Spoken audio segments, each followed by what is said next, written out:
So, in this segment, we're going to be talking about Tim Martin saying that he wants easier access for EU workers to come to the UK, but it's not for him because he's not having staffing issues. It's for like the UK in general or something. I don't know. We'll try and figure this out together, and if not, I'm sure someone in the comments can help me figure this one out because this one's a real mystery. We might need Detective Pikachu and Sherlock on this one. So, Brexit backing Weatherspoons pub owner Tim Martin has added his name to the list of those wanting to relax visa rules for EU migrants. All right. Martin, who toured the country's Weatherspoons pubs espousing the benefits of a hard Brexit, says the UK should make it easier for lower skilled EU workers to relocate here. Why? I thought the whole point was to say that, why should it be easier for, EU workers to come here rather than non-EU workers to come here, right?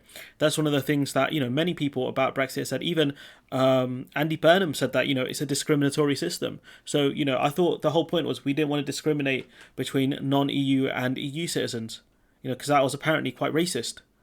No, is not that the case anymore, Tim Martin? So the comments came as rival pub and restaurant bosses told the Telegraph that recruitment in the industry was so poor that many sites are having to close to lunchtime trade. So things are so bad, that staffing shortages are so bad that businesses, certain like restaurant outlets and stuff, can't open at lunchtime. That's how bad things are right now. Like, that's shocking stuff here because you don't need a ton of staff for lunchtime service, but you can't even get that amount. Like, come on, guys. Martin said the UK low birth rate, a reasonably liberal immigration system controlled by those we have elected, as distinct from the EU system, would be a plus for the economy in the country. So he's saying that, look, I don't want freedom of movement to come back, but we need EU workers to come here and stuff. Pretty shocking statement, to be honest, because he was one that rallied against free movement. He didn't rally against free movement. He said he was for free movement, and then he said he was also for an Australian style points based system, which is two very different things. But clearly this guy's, his head's not screwed on properly. He says America, Australia and Singapore have benefited for many decades from this approach. Immigration combined with democracy works. Industry body UK Hospitality has estimated there is a shortfall of around 188,000 workers, blaming the exodus on successive lockdowns imposed by the government. Well, it's not just that, is it? It's down to Brexit, because people have left and they're not coming back, and people can't come here and work temporarily from the EU because they're going to need a visa, and you need to make a certain amount to get a visa. So this afternoon, Martin says his pubs are not the ones facing a recruitment issue. So if that's the case, dude, why are you talking about this? Why are you talking about staffing issues and the need for more liberal visas? Unless you have foresight and you're saying in the future you're going to have staffing issues, I don't get it. Surely you should be happy you're not having staffing issues and your competitors are. So that means that you're going to make more money because more people are going to go out of business. Unless, of course, you're lying here and you are having staffing issues. Again, I don't know. He said the Telegraph story expressed or implied elsewhere in the article that Weatherspoons was suffering staff shortages, which clearly isn't true, and that I had subsequently been moved to change my stance on immigration, which, as my evidence to the Parliament clearly shows, isn't true either. So he's saying I'm not having staffing issues. My my ideas on immigration haven't changed. Okay. In the run-up to the EU referendum in 2016, Martin advocated for the benefits of voting leave, but also said he wanted to keep freedom of movement with the EU, whilst also paradoxically supporting the points-based immigration system, more like Australia, America, Singapore and New Zealand. So these are two very different things there, a points-based system and a freedom of movement. So whilst we were a member of the EU, we had freedom of movement. So that means anyone from the EU could come here. But at the same time, for non-EU migrants, we had a points-based system, right? So we already had this system in place. But he's saying that he wanted freedom of movement, but then at the same time, post-Brexit, he wanted an Australian-based point system. It doesn't make sense. He doesn't make sense. EU nationals living in the UK could apply for settled status at no cost, giving them the right to live, but there's a massive backlog of applications for settled status, which hopefully we'll get to at some point. However, the COVID-19 pandemic has also meant a relocation of thousands of citizens back to their home countries, and for the most part, I don't think a lot of them are going to come back. The bosses of City Group TGI Fridays told the Telegraph that an inability to fill roles has made reopening harder for pubs and restaurants, and the thing is, right, are you telling me honestly that Tim Martin, a guy who treats his workers not great. Let's be honest here. It's not having staffing shortages, but these other places and restaurants are, to the point where they can't even at lunchtime. Or do you think that he may be having staff shortages, but he doesn't want to get dunked on Twitter? So he's like, oh, obviously I've always said I want an Australian points-based system and easier rights for people to come here, neighbouring countries, but I didn't agree with freedom of movement. Like, come on, dude, who you trying to kid here? Who you trying to kid? Clive Watson, executive chairman of the City Pub Group, said some sites weren't able to open for lunchtime trade, and recruitment was another kick in the Watsits. And some of this will be down to the lockdowns and stuff like that. But we've discussed previously how a lot of EU staff have left.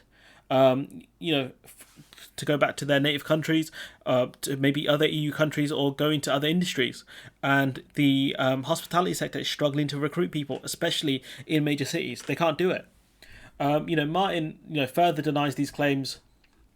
He says that, he told the BBC that he had always favoured an Australian-style point system, which treated near neighbours preferentially, but then you also wanted freedom of movement to say. And then he says there was no recruitment issues other than in small coastal towns, he added. So one minute he's saying he doesn't have recruitment issues, and another time he's saying, oh, we're having small issues in coastal towns. Like, dude, just be honest with people for once in your life. Like, you're having recruitment issues. Just say it. Just say it.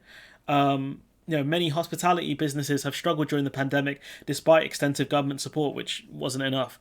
And firms are reportedly now struggling to recruit as they reopen. You got to think that there is a lot of people on furlough now still, and they'll be on furlough for a while. Maybe that's the reason why they're not taking up jobs in hospitality, or maybe that people just don't want to work in hospitality and they're happy where they are.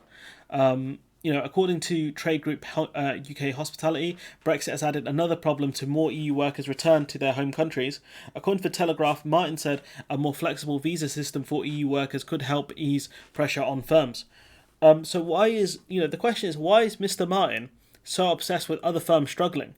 Because according to him, he's not having staffing issues while simultaneously having staffing issues in small coastal towns. So I don't know if he is having staffing issues or if he isn't, because he said multiple different things, just like he did during the referendum. You can't figure out what this guy's doing. It's like, my man lives in the multiverse. In one timeline, he's having staffing issues, and another timeline, he's not. Who knows at this point? But we know that there's a solution here, and Tim Martin has already spoken about this back in 2016. As regards staff, Ian's been saying this for a long time, and the fact of the matter is we got 4% unemployment. All the scare stories about going to hell in a handcart if we even voted to leave, including from Ian, have been proven to be untrue. And the reason some companies are finding it difficult to find staff is because we've created so many jobs. But that's a plus for workers, and employers like my company just have to work harder and pay more. So yeah, Tim Martin, maybe you're just not working hard enough and paying more in these coastal towns. Maybe that's what the problem with all of these firms are, that they're just not paying enough. Maybe they're just not paying enough to these staff. Maybe they just need to pay up. We spoke about that in the past as well, when we talked about the shortage of EU workers. But my man, one minute he's for freedom of movement, the next minute he's against freedom of movement and wants an Australian-based point system, and that's going to favour EU workers that have quite lower skills. And then the next minute he's talking about he's having staffing issues in coastal towns. Who knows what the issues with this guy? Is he having issues? He's so concerned about other his competitors and hotels and stuff having staffing issues that he's talked about this. But we know the truth about this guy. He's pretty selfish. He's treated his staff like rubbish over the pandemic. He was an anti-lockdown kind of guy, so therefore he, by definition, wanted people to die. But he's a joke. He's an absolute joke, and now he's angry that he's going to have to pay his staff more because there's a shortage in the hospitality sector in the UK. Embarrassing. I feel embarrassed for him. Second-hand embarrassment here. Anyways, I'm going to leave it there. This was a request from Beep Boop, so hopefully this video does you justice. Let me know what you think in the comments below. Like, comment, share, subscribe, and hopefully I will see you in the next one.